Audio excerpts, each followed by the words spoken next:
It's a warm Italian hug on a fork.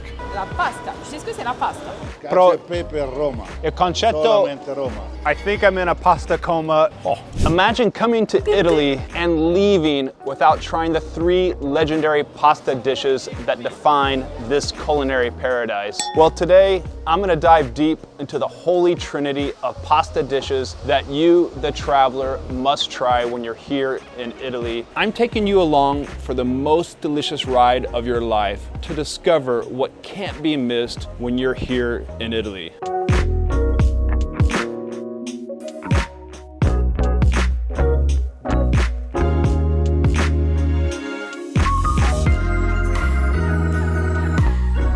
Right here, this is a spaghetti alla carbonara. Was it born from those ration packets from the US soldiers when they were in Rome, or from the coal miners up in the Apennine Mountains? Who cares? What we know is that this plate is delicious, warming, everything you want from an Italian pasta dish. And no, this is not bacon bits in here. This is pig's cheek, called guanciale. In addition to the guanciale, we have eggs, sheep cheese, and a lot of pepper. It's delicious. In addition to the carbonara, we also got a bonus plate that's not in the Holy Trinity in my book, but it's one that you should consider. It's the tagliatelle ai funghi, and this is funghi ai porcini. It's a plate from Emilia Romagna, and we'll have one of those in the Holy Trinity. We'll get to that later. And we'll get to this pasta here in a minute, but first, it's all about the carbonara. It's not just a plate of pasta, it's a warm Italian hug on a fork, and much cheaper than therapy. So popular, carbonara, you can find it all around Italy. And yeah, there's a National Carbonara Day. Mark it on your calendar, April 6th. I don't know if you can see this. The way the eggs make it warm and creamy with the kick of the sheep's cheese. No, they don't use cream in this dish. Steer clear of that. It's all about the eggs and the cheese. That's what gives it this creamy consistency. And finding the right guanciale, the pig's cheek.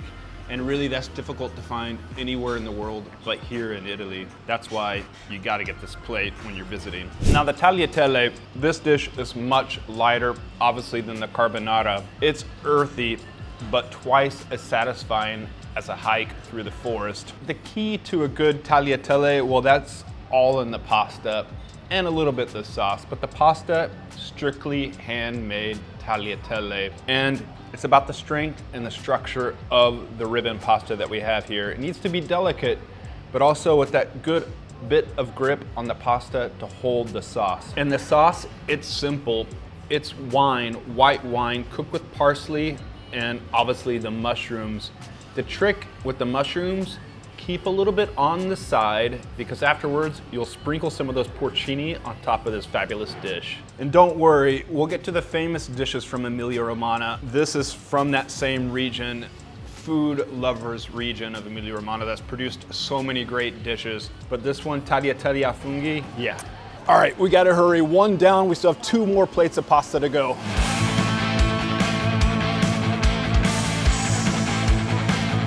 Now we're in Florence, Italy, but it doesn't matter the location. Today it's all about the pasta basics. I want to show you what you can find all around Italy, whether it be Milan if you're visiting there, Rome, or Venice. Do keep in mind some pasta plates are hard to find, like orecchiette with cime di rape or the thick and rich pozzocheri. But you can go to those certain regions and certainly you can have them there. Now let's get in there and get to that second plate of pasta. Now we're in Mercato Centrale, the central market. Yeah, it's not a restaurant, but I'll get to why we're here later. Let's go. Oh, this place is packed.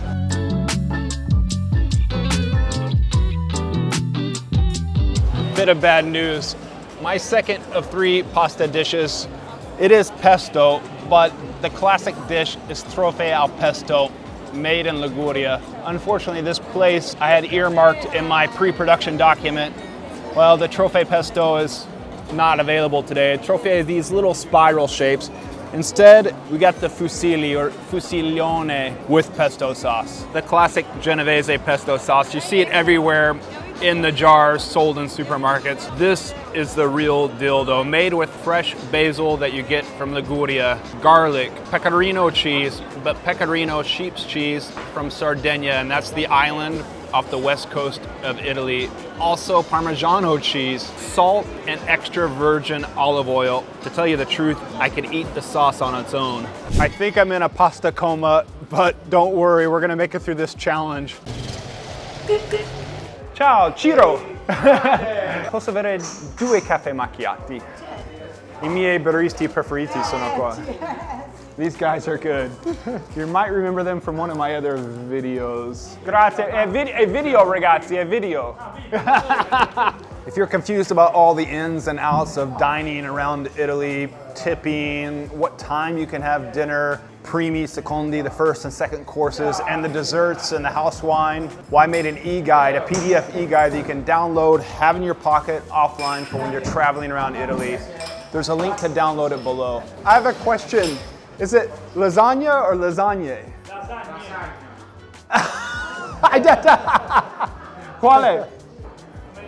Lasagna. Oh, non so. Ciro said one and Davide said the other at the same time. Okay, now I really don't know. I used to always call it lasagne because my Italian teacher when I lived in Southern California, Laura Gardinali, she told me lasagna, and I've always stuck with that, but even the Italians refer to it as lasagna. Either way, we're gonna go get it.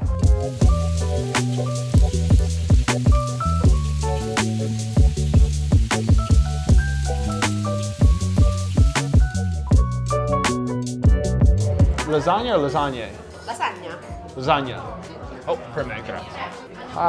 This is the third one in the holy trinity of pastas, lasagne. The name itself derives from the old word lasanum, if I'm pronouncing that right. Grazie. Variations of this was made all throughout Italy, layered pastas. This is the only thing that you can find in Italy with more layers than its history books. This is lasagna. Lasagna, lasagne? I'll let you argue that out in the comments below. They bring us out a little bit of greens with this, but we don't need that. Lasagna, it's all about the layers, and look at that right there. Layer after layer of pasta, layer after layer of lasagna. We get the lasagne maybe. In between, we got the sauce bolognese and the bechamel. Oh. Let's come back to the lasagne here in a minute. And I want to tell you about a secret. Let's first talk about this bonus plate. This is the cacio e pepe. Cacio e pepe. Simply means pepper and cheese and pepper. We're back in Rome for this dish, back in the area of Carbonara. And this is the less famous plate of pasta down in Rome, but just as important. And its history dates back to the shepherds. Out there working the fields, they need to carry ingredients with them that will last the elements. Well, they carry pepper, black peppercorns, because those provide heat when they eat those. They carry plenty of pecorino sheep's cheese because when it's aged well, it lasts for a long time in their satchels. They also carry things like guanciale, the bacon that goes into carbonara. They would need a plate of pasta, ingredients that would give them a lot of calories and carbohydrates, and that's how cacio e pepe came about. Cacio e pepe, it's the culinary equivalent of a perfect landing in gymnastics. It's all about the balance. And I wanted to tell you a secret. It was every year on my birthday, Mama Brown would always say, you can have whatever you want to eat today. Every year I'd ask for her lasagna. She would make it up in the oven pan, delicious. And growing up, that was my favorite Italian dish.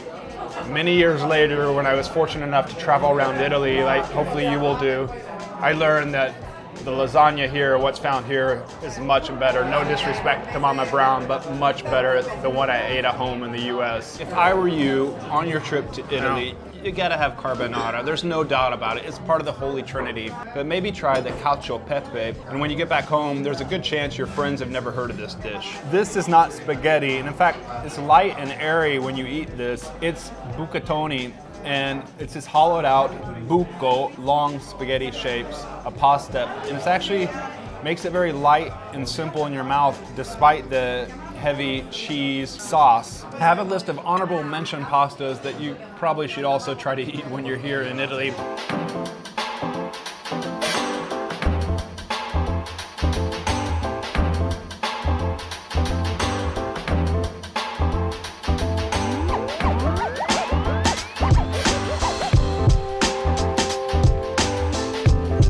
honorable mentions, which other plates of pasta should you eat when you're here in Italy? Those are the bucatini armatigiana, penne arrabbiata, oh, spaghetti alla vongole, orecchiette con cime di rapa, tagliatelle al ragù, and there are so many others. Pasta alla norma.